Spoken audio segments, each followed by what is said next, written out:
अभी कुछ दिन पहले एक मस्जिद पर भी आरोप लग गया कि अवैध है, अवैध कंस्ट्रक्शन। लगा था नहीं लगा था? हाँ या ना में जवाब दे दीजिए। लगा आपको लगा, और आप ही के समुदाय के लोगों ने अवैध हिस्से को तोड़ भी दिया। सुनिए सुनिए, अरे सुनिए तो सर, हिंदुस्तान में 70-80% सरकारी पार्कों में जो मंदिर हैं वो क्या वैध हैं? वैध हैं, वो सरकार ने मंदिर के लिए दिए हैं। सड़कों के बीच में जो मंदिर बना लिए वो वैध हैं। और अवैध कंस्ट्रक्शन की बात तो अगर हिंदुस्तान में आप तोड़ने पाइएगा तो 90% बिल्डिंग्स सब अवैध हैं, नक्शे के हिसाब से बनी नहीं है। आइए कैमरा के मेरे साथ चलिए, एलडीए के इंजीनियर चले, मैं दिखाता हूं कितना अवैध कितना अवैध। नहीं, न जाने कितने मंदिर इस देश में तोड़े गए हैं। मैं नहीं कह रहा हूं सिर्फ मंदिर, दूसरे भी धर्मों के कई जगहों को तोड़ा गया है। जो अवैध बनेगा वो टूटेगा, वो मंदिर हो या मस्जिद हो, अवैध निर्माण नहीं चलेगा। और जो आप हिमाचल की मस्जिद का जिक्र कर रहे हैं सर, आप ही के समुदाय के लोगों ने कुछ हिस्से को तोड़ भी दिया, ये भी आपने तस्वीरें देखी होंगी। खैर, जो भी वकार साहब ने भी कहा है उसके लिए मैं माफी मांगती हूं, क्योंकि हम लोग ऐसे नहीं है, ना ही ये मुस्लिम कौम की नुमाइंदगी कर रहे हैं। मैं अपने मुस्लिम भाइयों से भी कहूंगी कि जिस तरह से वो हम सबका इंप्रेशन दे रहे हैं वो भी हमारी नुमाइंदगी नहीं कर रहे हैं। तो हम सारे मुसलमान पूरी तरह से ना वकार साहब की वो रखते हैं, सहमति रखते हैं, ना मानते हैं कि ये है डिसाइड करेंगे कौन गुनहगार है।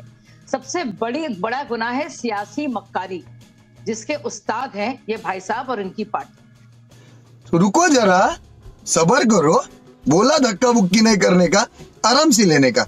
हाँ, सिर्फ और सिर्फ सियासी मक्कारी है। मैं आपको एक एक करके बताऊंगी कैसे।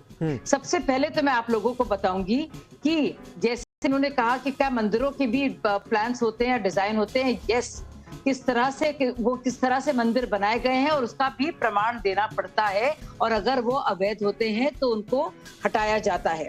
उसके साथ साथ उन्होंने कहा इरफान अली ने कुछ तो किया होगा। फिर इरफान अली ने सच बोल दिया, उन्होंने सच बोल दिया, उन्होंने सबूत मांगा, सबूत देने को नहीं था तो चल पड़े वो सारे लोग जो भू माफिया हैं। अब मैं एक और बात बता दूं, और जो भी आपके हिंदू, मुस्लिम, क्रिश्चियन, पारसी सब लोग देख रहे हैं, हाथ जोड़कर मैं कह रही हूँ कि कतई इन लोगों को, ये लोग जो बैठे हैं, कतई इन लोग को मानिएगा नहीं, क्योंकि ये इस बात को हिंदू मुस्लिम कर रहे हैं। ये हिंदू मुस्लिम मसला ही नहीं है, ये है सिर्फ और सिर्फ भूमि को कब्जा करने का। क्योंकि अगर उनको वाकई में वक्त की फिक्र होती या गरीबों की फिक्र होती तो कम से कम उन्होंने अब तक 8 लाख एकड़ लैंड में न जाने कितने स्कूल, अस्पताल, तालीम के और गाह बनाए होते, चाहे वो हमारी बेवाएं होती या हमारी बच्चियों की पढ़ाई लिखाई के होते या वजीफा दे रहे होते। 200 करोड़ तो इनका जो प्रॉफिट है वो तो लिख कर आ रहा है, न जाने कितना पैसा कमा रहे हैं। ज्यादातर जो लिटिगेंट्स और पिटिशनर्स हैं वो हिंदू नहीं है, वो मुसलमान हैं।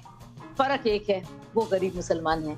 ये सियासी मक्कारी के चलते और सियासी वर्चस्व के चलते इनका दबदबा है, इनका दबदबा है। और अब तीसरी जरूरी बात मैं आप लोगों को बताना चाहूंगी कि वक्त की बहुत बात करते हैं ना, एंटीला हिल की लोग बात करते हैं। All India Muslim personal law board के एक मेंबर जो वकील थे, उन्होंने बाकायदा ये डील कराई थी। और वो बार बार ये लोग कहते हैं ना कि कैसे एंटीला हिल और अंबानी, मुकेश अंबानी। ठीक है शाहजहां, देखिए मैं थोड़ा सा दूसरे फितरत का आदमी हूँ। मैं गलत को गलत और सही को सही कहने वाला इंसान। एक राहुल गांधी जी का बयान अभी आया था, मुझे किसी ने बताया कि राहुल जी कह रहे हैं कि जो वक्फ बिल आया है वो इसका विरोध कर रहे हैं, और उन्होंने कहा कि अगर उनकी सरकार होती तो अंबानी साहब का घर गिरा देते क्योंकि वो वक्फ प्रॉपर्टी में बना है। तो एक कांग्रेसी ने मुझसे बड़ा खुश होकर कहा देखिए ऐसा नेता होना चाहिए। 2014 तक महाराष्ट्र में भी सरकार इनकी रही, कांग्रेस की, और केंद्र भी कांग्रेस सरकार रही। और एंटीलिया बनने का जो शुरुआत हुई है वो 2006 में हुई है और 2010 में बनकर तैयार हुआ है। तो महाराष्ट्र में भी कांग्रेस की सरकार थी और केंद्र भी कांग्रेस की सरकार थी। तो राहुल गांधी ये बताएं कि उनकी सरकार में जमीन पे कब्जा करा के, जमीन अलॉट करा के उसको एंटीलिया को बनाया गया है, तो उस वक्त क्यों बना दिया उन्होंने?